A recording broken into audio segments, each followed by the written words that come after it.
Alors là, ça c'est le pompon. Voilà, donc on en a vu des choses, hein, des coups de couteau, des transports en commun très enrichis. Et alors là, c'est l'État qui devient le tortionnaire de ses travailleurs. La gendarmerie a débarqué chez une médecin pour l'obliger à faire des gardes supplémentaires, alors qu'elle était déjà sous l'eau, donc elle s'est mise en arrêt maladie. La police qui vient exiger aux gens de travailler. Mais c'est... Mais c'est nouveau ça, c'est incroyable. Alors, on nous casse la tête avec les gauchistes qui nous expliquent qu'il faut le droit à la paresse, et alors là on a la police qui vient te chercher chez toi pour aller te faire des heures supplémentaires. C'est la suite, ça s'appelle le camp de travail, hein. Enfin je sais pas. Ça se passe bien ou comment on va où là? C'est légal ça? Je sais pas, je n'ai jamais entendu parler de ce genre de choses. C'est la première fois que je vois ça. Que l'État envoie la police chez quelqu'un pour le faire travailler de force, là, je suis dépassé. Là, je ne comprends plus. Le communisme, c'est légal. Malheureusement, chez nous, c'est légal. Hein, dans beaucoup de pays, ça l'est pas beaucoup. Mais chez nous, effectivement, on a le droit. On a le droit. Et que ça s'est passé. Donc, j'imagine qu'ils ont trouvé une parade. Hein. Personne au bout du fil. La médecin du village s'est mise en arrêt maladie jusqu'au 15 février au moins, juste après la visite des gendarmes à son cabinet, réquisition préfectorale à la main, pour la sommer d'assurer ses gardes médicales. Cette décision n'est pas liée à sa récente réquisition qui a simplement été un élément parmi d'autres dans sa réflexion. Cette généraliste avait notifié à l'ARS sa décision de ne plus assurer les gardes par manque de temps.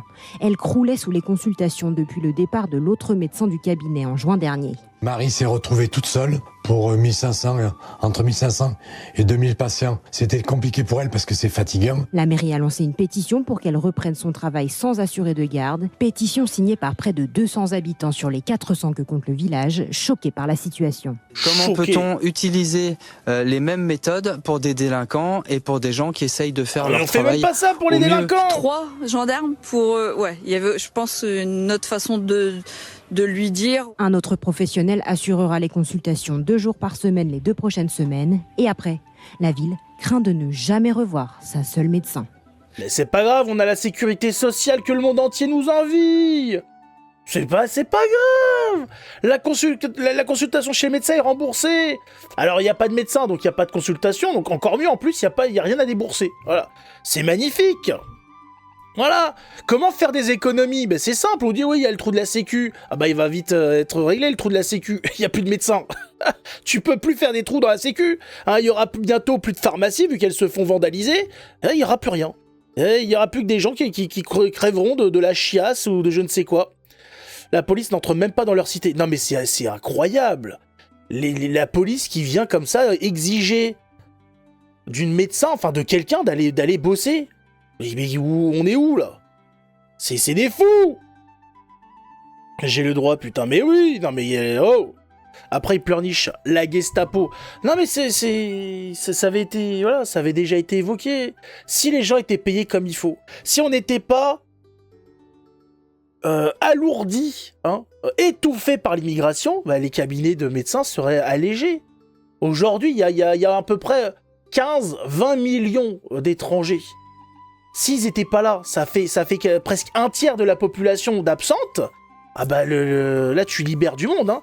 Tu libères du monde, surtout que ils sont du genre à aller à l'hôpital ou chez le médecin pour rien, c'est comme les vieux. Donc tu libères très vite l'agenda, hein. Quel beau métier. Ah non mais tu dois tellement être content en tant que gendarme d'aller comme ça emmerder des médecins pour les forcer à travailler. Bonjour madame, on vient pour vous dire de travailler. Bien sûr. Ils prennent la facilité. C'est toujours pareil, toujours. Là, ils y vont, là. Là, ils y vont. Que voulez-vous? Est-ce qu'on est... Moi, je suis surpris par l'événement lui-même, mais je suis pas surpris qu'on ait un gouvernement qui fasse ça et la police qui accepte de faire ça. C'est comme à chaque fois. À 20 ans, l'armée est venue me chercher chez ma mère, car j'étais pas venu. Ah oui, t'es pas venu à l'armée, c'est encore autre chose. Tu désertes l'armée, c'est... Voilà. Là, elle est pas à l'armée, elle est médecin. En plus, c'est même pas qu'elle voulait pas travailler, elle pouvait pas faire les gardes parce qu'il y avait elle avait trop de patients. C'est incroyable. Quelle est la situation face à tous ces problèmes? Ah bah, tu vois ce que fait Trump pour les États-Unis? Bah, faut faire à peu près la même ici. Tout simple. Voilà. En un peu plus corsé, parce que nous, on est sur du bolchevisme bien rouge, alors qu'aux États-Unis, ils ont même pas eu ça. Et ils ont eu un petit peu de gauchisme, surtout au niveau des mœurs. Mais il va falloir, il faut il faut du libéral et il faut du patriotisme, du protectionnisme fois 1000. Fois 1000. Faut rapatrier toutes les usines, il faut refaire du local, fermer les frontières, remettre des douanes. Voilà. Il y a tellement de choses à faire.